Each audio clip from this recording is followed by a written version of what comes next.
taqwa and this taqwa which I have just mentioned have antipodes between them. So many grades can be visualized between the first taqwa and the later on the graduation of taqwa higher up. So that should suffice to you for the answer. But if you have any other question related to this, you can ask it again. Thank you. Hazur, next question is Mr. Yusuf Walker Kegley. Mr. Yusuf Walker. Yes, he's come here. Kegley.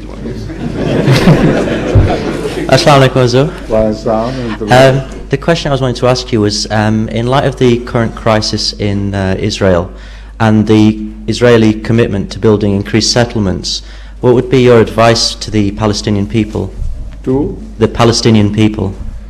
Well, it's too late for our advice to be rendered to them.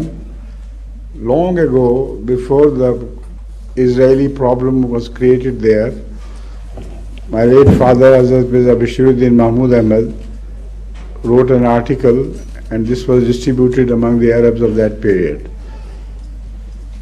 And he strongly advised them not to sell your property to the Jews, who had no leg to stand upon in Israel. Only a conspiracy had been hatched a plot was made with the help of the British, so that they could give Israel a separate state of Israel. They could create a separate state of Israel. But the Israelis did not have any land. On what could the state be created? So exactly this is the question which was addressed by that large pamphlet which was distributed throughout the Arab world, that you must abstain from selling your property to the Jews or you will pay dearly. This is the one advice which, if they had listened to, there would have been no question of the creation of Israel at all. Because Israel had to be created on some land, and the land belonged to Arabs. So by selling their lands, they themselves have helped Israelis to create the state of Israel. Now they are suffering from the consequences. Nothing can be done about it now. Even the big powers are total failure. The greatest power on earth, the earthly power I mean, which is America, could have done something. But they themselves are being ruled by the Jews. And they fulfill their wishes. So apparently there is no hope, nothing. Only we should pray as Ahmadis that Allah may bring about a change in the world politics so that the Jews' faces are being recognized as such naked faces, their intentions and what they want to do in future. That will happen one day, but at present these are the days of suffering.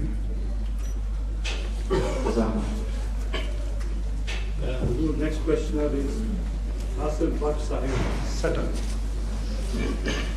Nasir Bhatt, the politician, huh? Assalamu alaikum, Hazur. Wa alaikum salam. Hazur, I had two questions, but since I'm only allowed one, so I will ask permission to our second question now. First, ask the first question. Yes. Hazur, the question is really about the second and third generation of Muslims, Ahmadi Muslims, in the Western countries who moved away from Pakistan. And it's really about going back to the Muslims of the previous centuries, that there was a relationship between a master and a student, and how the student became a scholar, a deep scholar in Islam. And that sort of environment, that sort of relationship, I don't see that happening in these countries for us. and if it is happening, it's not visible to me. And perhaps Hazur can enlighten us as to how we get Your there. question was answered more than 100 years ago by Akbar al-Abadi. In one of his poems, he said,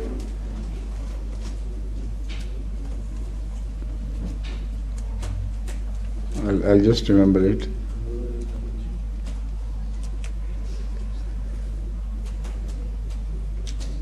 But the meaning is that there was a time, gone by time, when a student, after he had been given his first dars, used to address his master respectfully and said, Dil chahata hai, hadiya dil pesh kijiye. My heart is so dedicated to you, so much obliged I am, that I feel like offering you my heart in response to your teaching. बदला ज़माना ऐसा कि लड़का पसा सबक कहता है master से कि बिल पेश कीजिए. You understood that? So this is the time you are passing through. The second question, please. Second question is about, I've been involved in some debates recently about trying to see whether Britain can become an inclusive society in regards to different ethnic communities that have become based in ghettos in various parts of the country. And it's a big dilemma for the political parties to how they can try and pretend that we can create an inclusive society while the communities themselves have become sort of communities within communities and represent themselves in blocks as opposed to individual into the system. It's rather an involved question. Have you understood? I think what he's trying to say If you is straighten it, that's right. then inshallah I'll be able to answer. I think what he's trying to say is that rather than mixing together, the communities themselves have isolated themselves into smaller communities all over the place. And how can we create this inclusive society, or a combined society? And You see, every society can be referred to its background.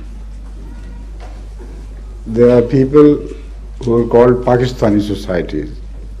There are people who are called Indian society. There are people who are Chinese society. There are people here who are Italian society. They all have their own distinct features. And as far as one can imagine, they cannot mix up entirely with the British society. They impart their color to the British society imperceptibly. And gradually a society is being molded, evolving from this into a grand society where different people have brought their colors to British society and take some color from them, and so a grand society is being slowly evolved. But unfortunately, due to racism nowadays, this process is hindered, and the free evolution of this society is no longer possible if racism is not suppressed. Exactly. Hazur, next question is Akbar Ali Rajab Ali Sahib. Akbar Ali Rajab Ali Sahib, Mauritius. Mauritius, yes. He is called in the Mauritian class as political correspondent. Most of his questions are politically inclined. Sajali Sahib, what is it today?